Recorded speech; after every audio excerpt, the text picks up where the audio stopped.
અને ઘણા ભારતીય જનતા પાર્ટીના પણ આગેવાનો અમારી સાથે છે.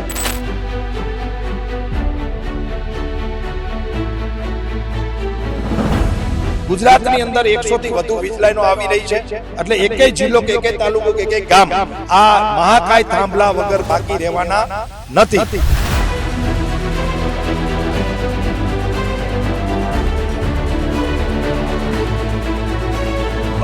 આ મિત્રોની જે જાહેરાત છે કિસાન સંઘર્ષ સમિતિ પડધરીની, કે જેને આવું એને ખેસ બહાર મૂકીને આવે. અહીંયા કોઈ રાજકીય વાત નહીં, ખેડૂતોની વાત કરવાની.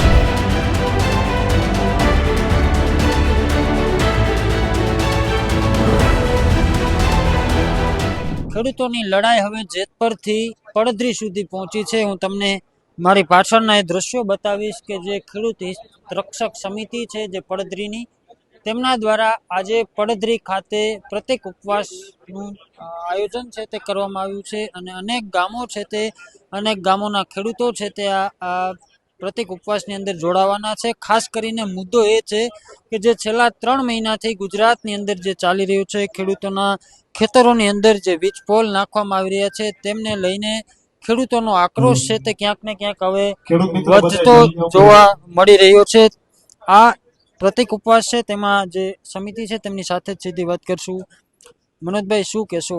જેતપર બાદ પડધરીમાં આ આંદોલન છે તે શરૂ કરવામાં આવ્યું. જે રીતે જેતપરથી જાહેરાત થઈ હતી કે પાર્ટ 3 આવતા દિવસોમાં કિસાનો શરૂ કરશે, એના જ ભાગરૂપે પડધરી તાલુકાના 52 ગામના ખેડૂતો 3 દિવસ સુધી પ્રતિક ધરણા કરવાના છે. 3 દિવસ એટલા માટે કે ખેડૂતોને અત્યારે ખેતીની સિઝન છે, વાવણીની સિઝન છે, એટલે ખેતીમાંથી નવરા થાય એટલે આંદોલન કરે, આંદોલનમાં થી સમય કાઢીને ખેતી કરે. આ પ્રકારનું આખું પડધરી તાલુકાના કિસાન હિતરક્ષક સમિતિએ આયોજન કર્યું છે. એના આગેવાનોએ આયોજન કર્યું છે. ખૂબ સરસ મજાનું આયોજન છે. 3 દિવસ 17, 18, 19 આ પ્રતિક ધરણા ચાલવાના છે. ગુજરાતભરના ખેડૂત આગેવાનો અહીંયા આવવાના છે અને સરકારને એક મેસેજ આપવા પડધરી તાલુકાના આગેવાનો માગે છે કે કિસાનોની જે વાત છે એ વ્યાજબી છે, કિસાનોની માંગ છે એ એકદમ વ્યાજબી છે. 4 ગણો ભાવ કરી દેવામાં આવે. થોડું લડ્યા તો 2 ગણા તો બજાર કિંમતના કરી દીધા છે. પહેલા તો જંત્રીના 4 ગણા હતા, પરંતુ હવે બજાર કિંમતના 2 ગણા કર્યા છે. હજી થોડું 2 મહિના લડશું તો હજી બજાર કિંમતના પણ 4 ગણા આ સરકાર કરી દેશે. સરકાર ખેડૂત સામે લાંબી ટકી ન શકે. ખેડૂતની બહુ એકતા છે, તાકાત છે અને આવા જ કાર્યક્રમો આગામી દિવસોમાં અન્ય તાલુકાઓમાં પણ પ્રતિક ધરણા 3 દિવસના થવાના છે. ગુજરાતની અંદર 100 થી વધુ વીજ લાઈનો આવી રહી છે. એટલે એકેય જિલ્લો કે એકેય તાલુકો કે એકેય ગામ આ મહાકાય થાંભલા વગર બાકી રહેવાના નથી. એટલે જેમ જેમ પરિપત્રો ખેડૂતોના ઘર સુધી પહોંચી રહ્યા છે સરકારના અને વીજ કંપનીઓના, એ રીતે ખેડૂતો જાગૃત થઈને લડાઈ લડી રહ્યા છે. જેતપરની અંદર જે આંદોલન ચાલુ હતું એ બિન રાજકીય રીતે હતું. આ કઈ રીતના જે આ પ્રતિક ઉપવાસ છે તેમાં કઈ રીતે બિન રાજકીય હશે કે પછી? આ મિત્રોની જે જાહેરાત છે કિસાન સંઘર્ષ સમિતિ પડધરીની, કે જેને આવું એને ખેસ બહાર મૂકીને આવે. અહીંયા કોઈ રાજકીય વાત નહીં, ખેડૂતોની વાત કરવાની. અને અલ્ટિમેટલી તો દરેક માણસ ક્યાંક ને ક્યાંક પોલિટિકલી પાર્ટી સાથે જોડાયેલો મત દેતો, એનો અર્થ એમ કે એની એ વિચારધારા છે. એટલે આ પણ બિન રાજકીય જ છે. અહીંયા જેને પણ સમર્થન આપવા ખેડૂતોના હિતમાં આવવું હોય આવી શકે છે. અને કાલે નેવુલ અમૃતિયા અહીંયા આવવાના છે એવી પણ એક જાહેરાત થઈ છે. ભાઈ, લોકો તમને અલગ રીતે જોઈ રહ્યા છે કારણ કે જેતપર ગામની અંદર પણ એવું અનેક વસ્તુઓ સામે આવી હતી. તમે ક્યાંક પક્ષ સાથે જોડાયેલા છો, તમે શું કહેવા માંગશો? હું પોલિટિકલી અને સોશિયલી માણસ છું. હું મારી જાતને જાહેરમાં કહું છું કે હું રાજકારણ સાથે જોડાયેલો છું અને સમાજ જીવન સાથે પણ જોડાયેલો છું. અને જેતપરમાં એક એવી વાત હતી, લોકલ આંદોલન હતું કે ભાઈ રાજકીય લોકો આ સ્ટેજ ઉપર ના આવે તો સ્વાભાવિક છે કે મારે ન જવું જોઈએ. એટલે હું એ આંદોલનથી પડદા પાછળથી મેં ખૂબ મહેનત કરી છે, ખૂબ મદદ કરી છે.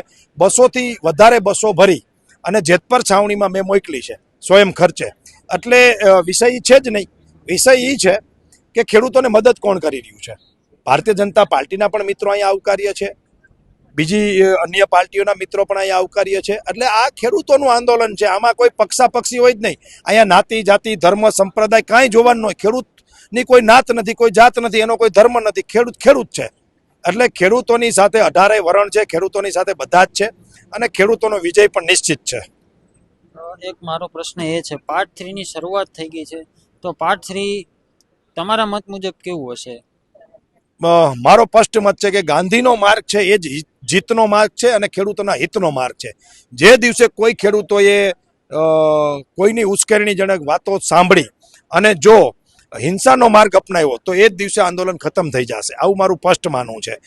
ગાંધી, બુદ્ધ અને મહાવીરના અહિંસાના માર્ગ ઉપર ખૂબ તાકાત રહેલી છે અને આ માર્ગ જ ખેડૂતોને સત્ય સુધી પહોંચાડશે અને વિજય સુધી પહોંચાડશે એવું મારું માનવું છે. અને અત્યાર સુધી ખેડૂતો બહુ પ્લાનિંગ સાથે, પડદરી તાલુકાના તમામ આગેવાનોએ બુદ્ધિપૂર્વક બહુ પ્લાનિંગ સાથે આ કાર્યક્રમ કર્યો છે અને આગામી દિવસોમાં ગુજરાતના મોટા ભાગના તાલુકાઓમાં આવી રીતે ગાંધી ચિંધ્યા માર્ગે સરસ કાર્યક્રમો થવાના છે, જનજાગૃતિ અભિયાન થવાનું છે અને સરકારને પોતાની ખેડૂતોની જે માંગ છે એ માંગ સ્વીકારવી પડશે એવું મને લાગી રહ્યું છે. એક અંતિમ પ્રશ્ન તમને એ છે, જેતપર ગામની અંદર જે આંદોલન ચાલતું હતું એમાં જે અકાબા ગઢવી નિલેશ શેરવાડિયા વચ્ચે જે થયું તે બાદ નિલેશ શેરવાડિયાએ પારણા કર્યા. હવે નિલેશ શેરવાડિયા કિસાન મહાપંચાયત બોલી પોતાની અલગ સેના કરવા માંગે છે. તમને શું લાગે છે કે ખેડૂતોમાં બે ફાટા પડશે કે પછી લડાઈ છે તે સતત ચાલુ રહેશે એક જ સાથે? કિસાનોની લડાઈ કોઈ પણ વ્યક્તિ, કોઈ પણ પક્ષ, કોઈ પણ સંસ્થા પોતપોતાની રીતે કિસાનોના હિતમાં લડી શકે છે. આમાં તમે કોઈને ના ન પાડી શકો અને અલગ અલગ રીતે લડશે તો વધુ સરકાર ભીષમાં આવશે. જેમ શિવાજી મહારાજ ગોરીલા યુદ્ધ કરતા હતા, અલગ અલગ નાની નાની ટુકડીઓ બનાવી અને દુશ્મનો ઉપર તૂટી પડતા હતા, એમ અત્યારે પણ એક પડદરીમાં આંદોલન ચાલુ હોય, એક ધોરાજીમાં ચાલુ હોય, એક ક્યાંક દક્ષિણ ગુજરાતમાં ચાલુ હોય, એક ઉત્તર ગુજરાતમાં ચાલુ હોય, ક્યાંક મોરબીમાં સભા થતી હોય, આવા પ્રકારના રોજ 8-10 જગ્યાએ ખેડૂતોની મૂળ વાત, બધા વાત તો મૂળ એ જ કરે છે કે 4 ગણું વળતર આપો, બજાર કિંમતના ભાવ, આ વાત કરવાની બધાને છૂટ છે. કોઈ પણ કરે આંદોલન એના માટે દરવાજા, મને લાગે છે, મારો વ્યક્તિગત મત છે, ખુલ્લા હોવા જોઈએ.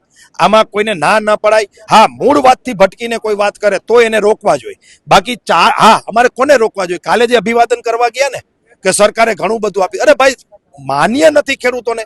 350 ગ્રામ પંચાયતોએ ગ્રામ સભા ભરીને કીધું કે આ પરિપત્ર અમને માન્ય નથી, 2 ગણું વળતર માન્ય નથી. આમ છતાં સરકારના માનીતા લોકો એનો આભાર માનવા ગયા. તો આવા લોકોને રોકવા જોઈએ. બાકી 4 ગણા વળતરની વાત કોઈ પણ કરે, ગુજરાતના ખૂણે નહીં, દેશના ખૂણે નહીં, વિશ્વના કોઈ પણ દેશમાં ગુજરાતી રહેતો હોય, ભારતીય રહેતો હોય અને એ ખેડૂત ગુજરાતના હિતની વાત કરે તો એને સમર્થન છે અને એને કરવું જોઈએ, કોઈને રોકવા ન જોઈએ એવું મારું માનવું છે. તમે જે રીતે અલગ અલગ આંદોલન થશે તો વધારે અસર થશે એવું કીધું છે, તો આને લઈને એક પ્રશ્ન એ છે કે અત્યારે જે રીતે ગાંધીનગર યાત્રા જતી હતી એમાં જે રીતે ફાટા પડ્યા ને ક્યાંક ખેડૂતો એમાં છેતરાણા એવું લાગ્યું ખેડૂતોને, તો તમને એવું લાગે છે કે જે વિપક્ષમાં જે બંને પાર્ટીઓ છે એને ખરેખર એક થઈને લડવું જોઈએ ખેડૂતો માટે? જો એક સ્વાભાવિક તમને જવાબ આપું, જ્યારે આંદોલન હોય ને એનું કોઈ પ્લાનિંગ ન હોય, કાર્યક્રમનું પ્લાનિંગ હોય કે 8 વાગે રાષ્ટ્રધ્વજ ફરકશે, 8:30 વક્તા રહેશે, આટલા વાગે સમાપન થશે, એને કાર્યક્રમ કહેવાય. આંદોલન ક્યાં જતું હોય ને ક્યાં વયું જાય અને આંદોલનમાં શું બને એનું નક્કી નહીં, એનું નામ જ આંદોલન. એટલે એ દિવસે આંદોલન હતું, કોઈ કાર્યક્રમ નહોતો, પ્રી પ્લાનિંગ નહોતું, આંદોલનની રીતે ચાલતું હતું. ઘણી બધી મિસઅન્ડરસ્ટેન્ડિંગ થઈ હતી અને એ મિસઅન્ડરસ્ટેન્ડિંગના કારણે ક્યાંક ને ક્યાંક નાના મોટા મતભેદ થયા હતા અને આંદોલનમાં આવું થાય. આપણે ઘરમાં પણ બધું આપણું ધાર્યું થતું નથી. તો આવડા મોટા ખેડૂત સમાજમાં ક્યાંક નાની મોટી મિસ્ટેક થઈ હોય, પણ હું કોઈનો વાંક ગણતો નથી. એ સમયે મિસઅન્ડરસ્ટેન્ડિંગ થઈ હતી, એ સુધરી ગઈ છે અથવા તો સામે વાત થઈ ગઈ છે અને હવે બધા જ સાથે મળી અને વિપક્ષના નેતાઓ આ ખેડૂતો માટે લડી રહ્યા છે અને ઘણા ભારતીય જનતા પાર્ટીના પણ આગેવાનો અમારી સાથે છે. એ પણ કહી રહ્યા છે કે ભાઈ આ તમારી ખેડૂતોની વાત સાચી છે, કારણ કે અલ્ટિમેટલી તો બધા ખેડૂતોના મતથી જ ચૂંટાઈને જાય છે.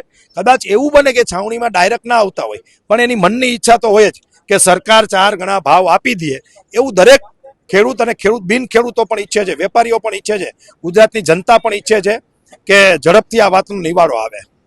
ચોક્કસથી જે રીતના ખેડૂતો છે તેમની અંદર એક આક્રોશ છે વીજ લાઈન તે જોવા મળી રહ્યો છે. બીજા પણ અન્ય ખેડૂત છે. રમેશભાઈ, શું કહેશો, આજે જે આયોજન અહીં કરવામાં આવ્યું છે ખેડૂત હિતરક્ષક સમિતિ દ્વારા, શું કહેવું તમે? જે છેલ્લા ઘણા દિવસોથી વીજ પોલની બાબતમાં ગુજરાતના ખૂણે ખૂણે માંગણીઓ, ધરણાઓ, પ્રદર્શનો અને રેલીઓ થઈ રહી છે, એના ભાગરૂપે પડદરીથી આ રાજકોટ જિલ્લામાં શરૂઆત છે. એટલે જે સરકારના પરિપત્રો છે, ઠરાવો છે, ખેડૂતોની માંગણીઓ છે, એના ઉપર અમે અડગ છીએ. અમે ઘણી બધી તકલીફો અને માંગણીઓ ખેડૂતોની વર્ષોથી પડતર હતી, એમાં એક નવો ઉમેરો થયો. એટલે એ ઓછી થાય નહીં અને દર વર્ષે 2 તકલીફો વધતી જાય તો આવનારા સમયની અંદર ખેતી કરવી, ખેતી નિભાવવી, ગામડામાં કોઈને રહેવું તે અઘરું થઈ જાય. એટલે 4 ગણા વળતરની માંગણી છે. કાયમી માટે ખેડૂત જે છે તે અપાહિજ થઈ જાય છે. આની અંદર એની જમીન, યાનું જોખમ, ખેડૂતના જીવનું જોખમ અને તેની નીચે કોઈ કામગીરી કરવા માટે સરકારની કલેક્ટરની મંજૂરીઓ, તો આ બધું ખેડૂતના ગજા બહારની વાત છે. મોટા મોટા બિલ્ડરોને પણ જમીન બિન ખેતી કરાવતા નાકે દમ આવી જાય છે. તો હવે ત્યાં કાંઈ પણ કામ કરવું હોય ને ખેડૂતને જો કલેક્ટરમાં મંજૂરીઓ લેવા જવી પડે તો ઘરમાંથી એક સભ્ય તો કાંઈ એની વાંહે દોડવામાં રહીએ. સામાન્ય દાખલાઓ અત્યારે કાઢવામાં પણ આપણને ખબર છે કે કેવી બધી એની રીતિ રિવાજ છે. એટલે એ ખેડૂતોની માંગણી જે છે તે વ્યાજબી છે, ન્યાયિક છે અને માનવીય ધોરણે એ કામ થાય એવી માંગણી છે. ખેડૂતોને વિશ્વાસમાં લઈને પરિપત્રો બનાવે, નિયમો બનાવે, એ અમારી માંગણી છે અને જે વ્યાજબી છે. પાર્ટ 1 પાર્ટ 2 બધાએ જોયું છે. પાર્ટ 3 માટે સૌ કોઈ રાહ જોઈ રહ્યા છે. પાર્ટ 3 ની શરૂઆત જેતપરની અંદર થઈ ગઈ છે. પદયાત્રા કરીને કલેક્ટરને આવેદન આપ્યું. તમારું શું કેવું છે? આ પાર્ટ 3 નો જ ભાગ છે કે પછી અલગ જઈ રહ્યું છે? જેતપરના માર્ગદર્શન નીચે જ આ કામ થાય છે, બિન રાજકીય રીતે જ કામ થાય છે. અને અહીંયા પણ અમારી ખેડૂત હિતરક્ષક સમિતિ પડદરી જે છે તે સંપૂર્ણ બિન રાજકીય છે. પાર્ટ 3 ના ભાગ રૂપે જ આ કામ છે. એમાં પહેલું ચરણ પડદરીની અંદર અમે ગઈ 6 જૂન સોમવારના રોજ કર્યું, 6 જુલાઈના રોજ. એમાં હજારો ખેડૂતોએ ટ્રેક્ટર સાથે આવેદનપત્ર આપ્યું ને રેલી કાઢી હતી. અને એના જ ભાગ રૂપે પાછા પડદરીની અંદર આજે અમે આ ધરણા પ્રદર્શન ઉપર 3 દિવસ બેઠા છીએ. તો જે પાર્ટ 3 છે કે આખા ગુજરાતની અંદર આ આંદોલનને લઈ જવાનું છે, જન જન સુધી આંદોલનને લઈ જવાનું છે, એનો એક આ ભાગ છે. એટલે આ પાર્ટ 3 નો ભાગ છે. અને આગામી સમયની અંદર જે તાલુકાઓની અંદર જ્યાં જ્યાં ખેડૂતોની સમસ્યાઓ છે, વીજ થાંભલાઓની કે બીજી કોઈ, ત્યાં આ પાર્ટ 3 ની કામગીરીને લઈ જવામાં આવશે. ચોક્કસથી તો આ ખેડૂતો જે તમે દ્રશ્યો જોઈ શકો છો, ખેડૂત હિતરક્ષક જે સમિતિ છે તેમના દ્વારા પ્રતિક ઉપવાસનું 3 દિવસનું આયોજન છે તે કરવામાં આવ્યું છે.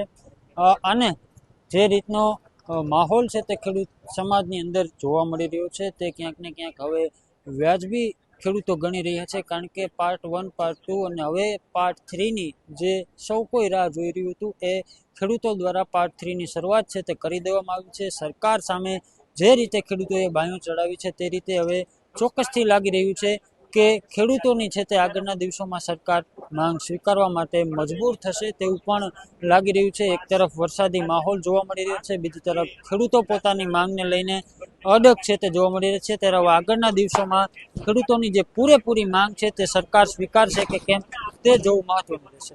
કેમેરા પર્સન પ્રદીપ પાઠક સાથે રાજેશ જોશી, BIZ19 ન્યૂઝ.